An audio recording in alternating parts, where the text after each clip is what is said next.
Les pays du Sahel, dont le Burkina, ont entièrement raison de s'équiper parce que leurs ennemis, ce n'est pas deux ou trois types aux pantalons coupés en sandalettes dans le désert, mais c'est des bureaucrates, des terroristes en col blanc assis dans les bureaux climatisés des villes et des pays qu'on connaît. Mais s'il faut un jour envoyer un missile là-bas pour calmer les nerfs de tout le monde, il ne faut pas hésiter. Parce que eux, quand ils envoient tuer les Burkinabés, les Maliens et les Nigériens, mais on ne dit rien.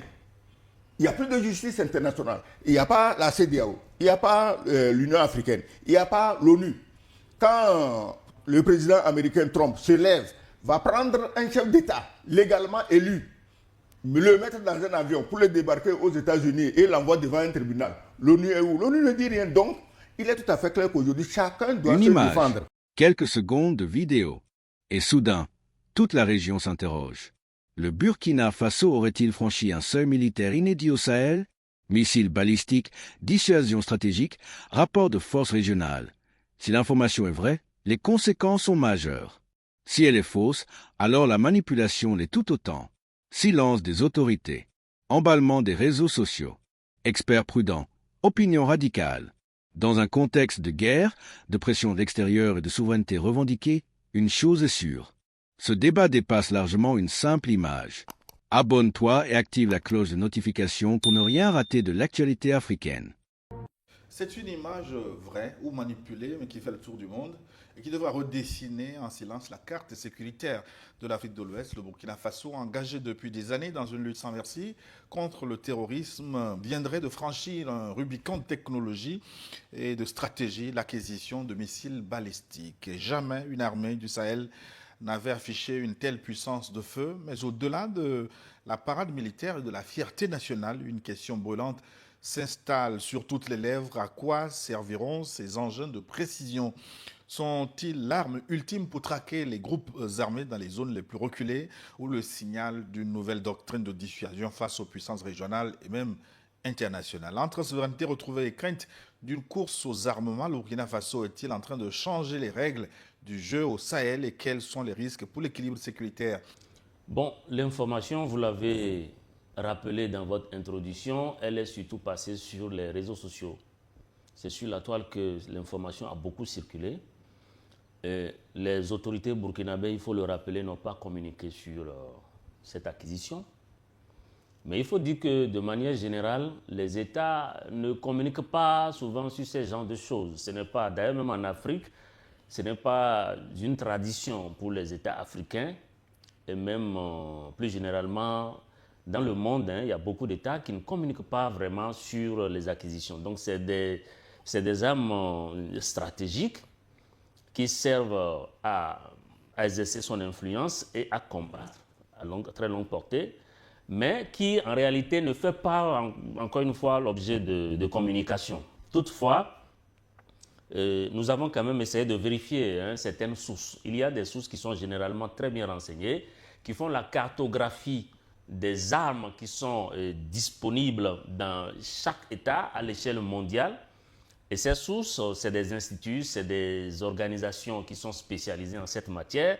Vous avez une organisation comme le CIPRI, Arm Transfer Database, qui est basée par exemple en Suède. Et nous avons scruté un peu le site de cette structure et cette information... Vous n'avez pas de traces des armes? Non, on n'a pas de traces. Même en Afrique, et même le site de l'UROCA.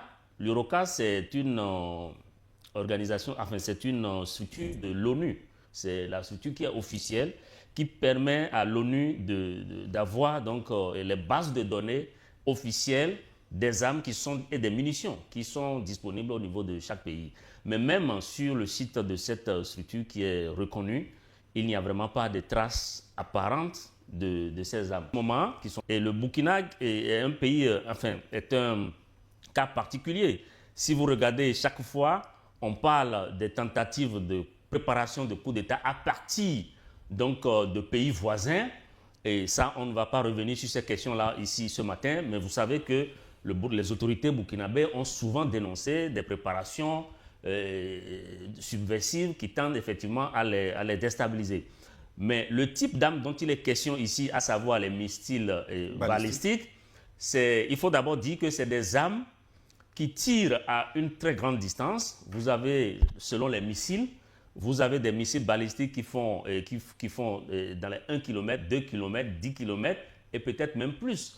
Et que ce sont des missiles qui sont... 10 km, pardon, je parle de 100, je veux parler de 10 000 km. Oui, voilà, donc je rectifie, je veux parler de 10 000 km.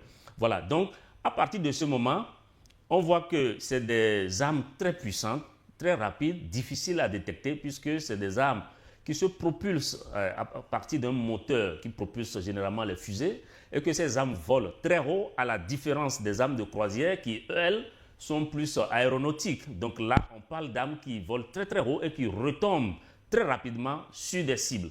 Donc quand on parle de missiles balistiques, il s'agit de tirer sur des cibles qui ne bougent pas. C'est des cibles qui sont fixes. Et à la différence des drones, des avions de chasse, etc., d'autres types d'armes qui peuvent pourchasser des cibles. Donc quand on regarde un peu cette situation, on peut dire que oui, effectivement, le Burkina Faso et les pays de l'AES ne veulent plus travailler simplement sur des cibles qui bougent, mais veulent travailler et veulent se prémunir, exercer leur influence, se doter d'armes et d'une stratégie nationale de défense qu'il sert d'outils plus de dissuasion. Parce qu'en réalité, les missiles balistiques, c'est plus des armes de dissuasion. Alors, il faut rappeler que nous avons approché quelques autorités burkinabèses. Or, aujourd'hui, avec l'IA, il n'y a pas meilleur endroit que les réseaux sociaux pour intoxiquer les gens. Donc nous, en tant que faiseurs d'opinion, nous devons d'être, disons, prudents, parce que moi, ça me ferait beaucoup de la peine d'affirmer que le Burkina, qui est un pays ami, un pays frère, un pays que nous aimons, un pays que nous soutenons, d'affirmer qu'il a quelque chose alors qu'il ne l'a pas. Ce serait ça équivaudrait même une accusation à tort. Maintenant, que le Burkina ait les armes de longue portée ou non, mais la vérité aujourd'hui, dans notre monde, c'est que tout le monde est en guerre contre tout le monde. Et il n'y a pas des pays en Afrique qui sont plus en guerre que les pays du Sahel. S'ils prennent des dispositions pour se prémunir contre les attaques, mais ces dispositions sont les bienvenues. Mais on sait, on connaît les pays qui soutiennent les terroristes. Donc si je ne peux pas combattre les terroristes avec des missiles de croisière, mais je vais taper sur la gueule de ceux qui les hébergent.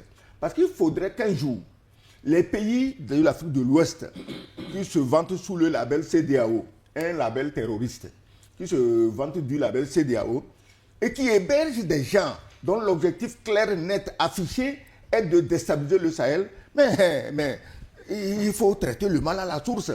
Si, ne serait-ce qu'à cause de ces gens, 2 ou 3 bons missiles peuvent apporter de l'ordre et la paix. Les pays du Sahel, dont le Burkina, ont entièrement raison de s'équiper parce que leurs ennemis, ce n'est pas 2 ou 3 types aux pantalons coupés en sandalettes dans le désert, mais c'est des bureaucrates, des terroristes en col blanc, assis dans les bureaux climatisés des villes et des pays qu'on connaît. Mais s'il faut un jour envoyer un missile là-bas pour calmer les nerfs de tout le monde, il ne faut pas hésiter. Parce que eux, quand ils envoient tuer les Burkinabés, les Maliens et les Nigériens, mais on ne dit rien. Il n'y a plus de justice internationale. Il n'y a pas la CEDEAO. Il n'y a pas l'Union africaine. Il n'y a pas l'ONU.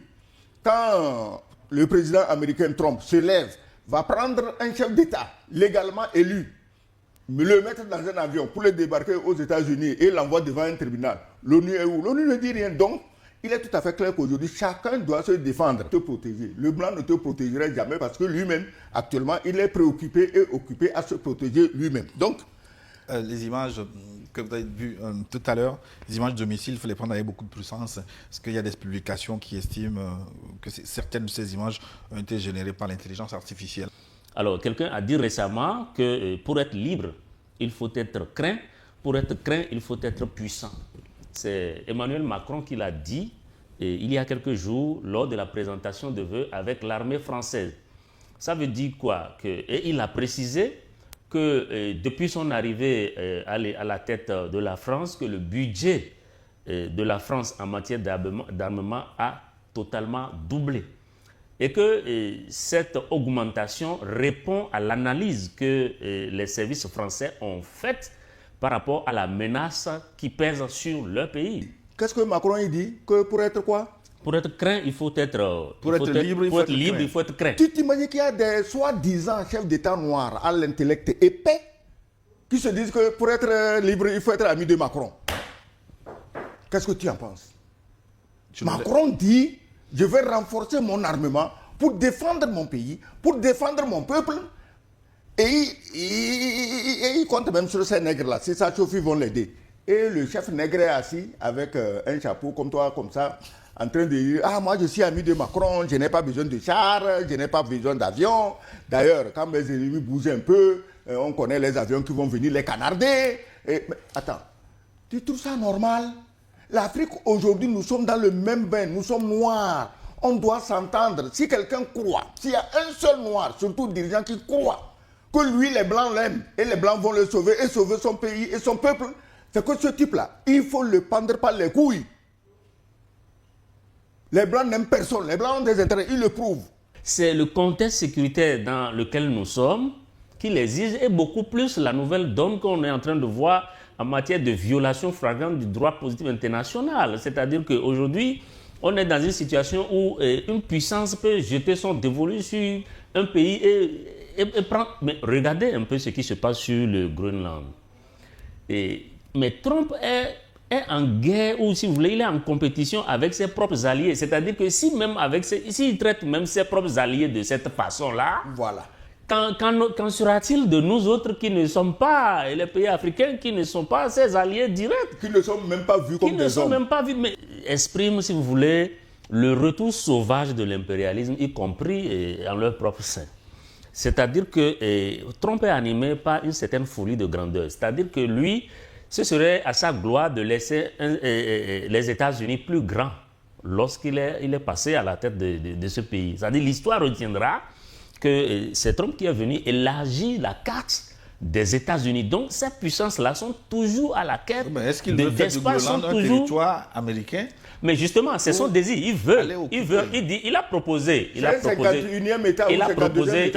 de racheter le Danemark. Si les pays de l'Europe sont en train de multiplier leur armement, ce n'est pas en Afrique qu'on va demander aux gens de ne pas s'armer. Je suis venu ici avec une fiche sur laquelle j'ai noté les pays qui sont les plus lourdement armés. Vous les connaissez, qui ont le plus lourd budget de défense. C'est d'abord les États-Unis. Dans le monde. Dans le monde, voilà. Russie, la Chine. La Chine en deuxième position, la Russie en troisième position, et la France et autres ne viennent qu'en cinquième ou sixième position. Donc c'est pour vous dire que le contexte actuel exige effectivement que l'on possède des armes. Maintenant... Quel est le pays le plus endetté du monde?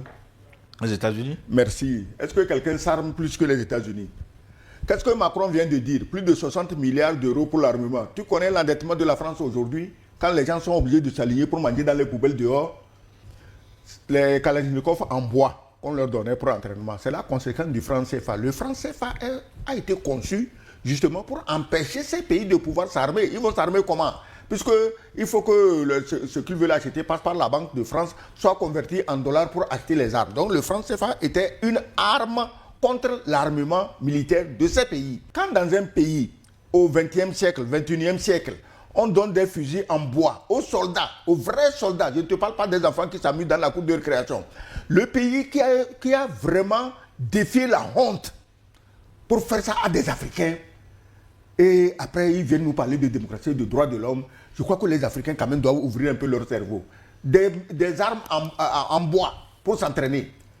Parce que l'arme, quand tu prends un AK-47, son poids, avec ou sans chargeur, c'est tout ça qui détermine ton entraînement. Parce que quand tu la prends, tu sais ce que tu as pris. Maintenant, puisque tu t'es entraîné sur du bois, est-ce que le bois a le même poids que l'AK-47? Donc, ça veut dire que ces soldats ainsi préparés étaient destinés à se faire massacrer gratuitement au nom de la démocratie, méthode CEDEAO.